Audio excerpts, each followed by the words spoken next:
দেখুন বন্ধুরা কিভাবে আমের কলম করা হয়। প্রথমে গাছটিকে এভাবে কেটে নিতে হবে, নেওয়ার পরে সুন্দর করে ঠিক জায়গা মতন গাছটিকে কাটবেন আপনারা, যেটাকে বলছে গুটি থেকে কলম করা।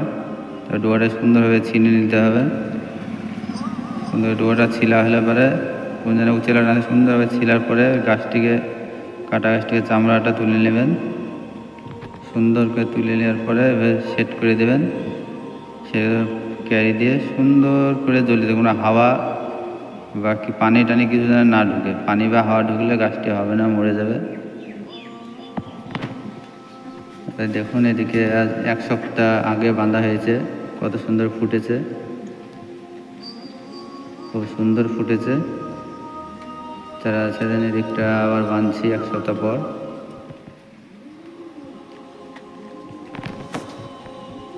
আপনাদেরকে আরেকবার দেখাচ্ছি, ভালো করে দেখলেন। ডোবাটাকে ছিলার পরে শুধু চামড়াটাকে ছিলবেন আপনারা, কাঠ যেন না ছিলে। তারপরে ক্যারি প্যাকেট দিয়ে সুন্দর করে জলটে দেবেন।